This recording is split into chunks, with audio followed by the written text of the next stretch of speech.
subject of attention has long been taken for granted.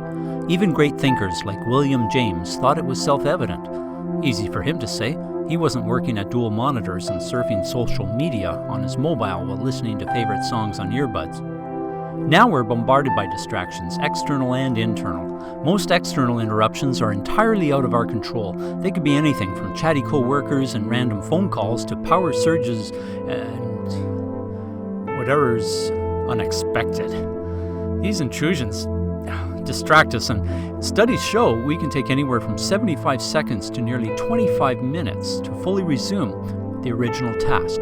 Information processing tests show us that when we try to sort through external distractions, a lot of our mind's activity is seen to happen in our brain's prefrontal cortex, where a lot of logic and decision-making occurs.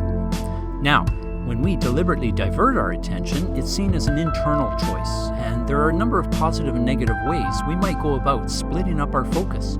An attention taxonomy might help us order the degrees of progression from complete distraction to complete engagement. Addiction and habit lie at the base, representing compulsive subconscious drives to avoid single-minded focus.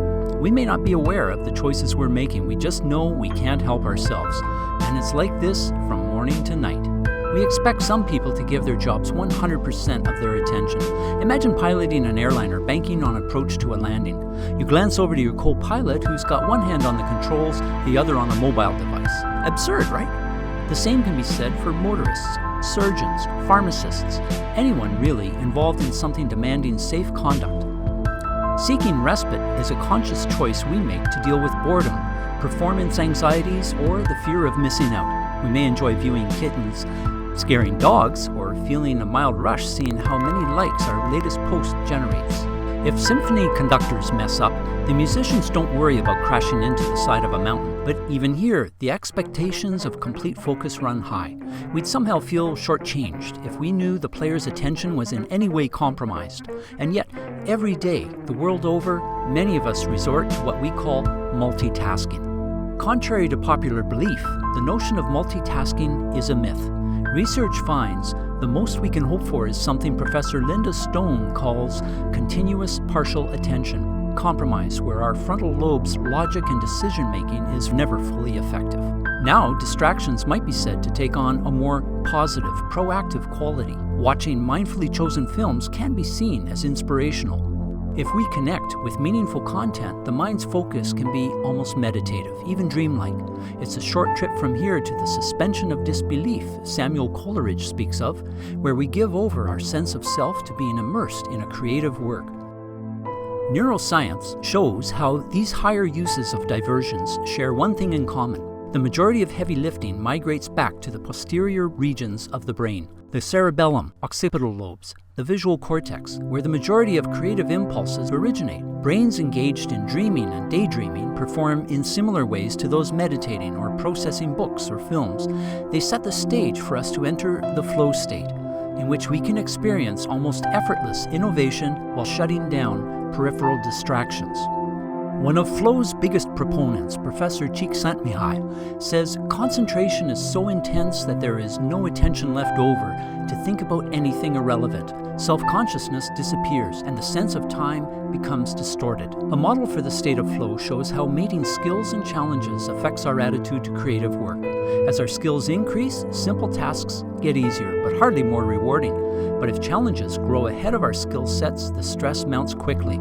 Finding flow is a matter of bringing solid skills to complex, engaging tasks. To get here, employers can empower staff members with more creative responsibility, while employees could challenge themselves to not only hone their crafts, but to also imbue each assignment with the greatest entertainment imaginable. Things get interesting when creative people, like animators, claim that watching movies while making movies creates ideal conditions for their own flow state. They may be onto something. But given what we know about multitasking, it is certainly not doing this simultaneously. There's a lot to be said, though, for taking breaks to let the inspirations strike us.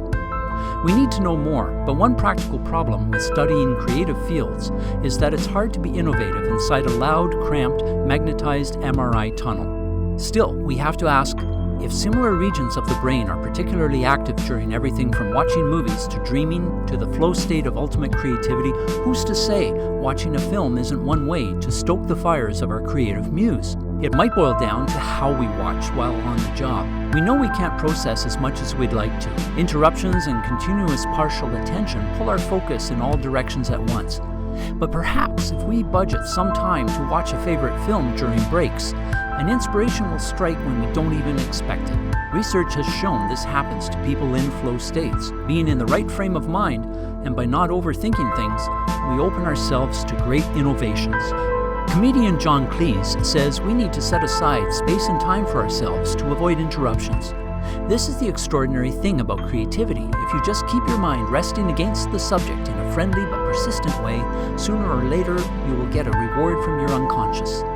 We know it's not done by watching while creating, but perhaps chunking our time into blocks of work and breaks that jive with our own personal ultradian rhythms, and by following the Pomodoro method with a timer, taking the guesswork out of the mix, we can spend more time each day in the flow.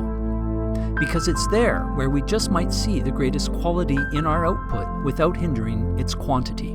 After all, it's all about the best trip possible when we take our flights of fancy.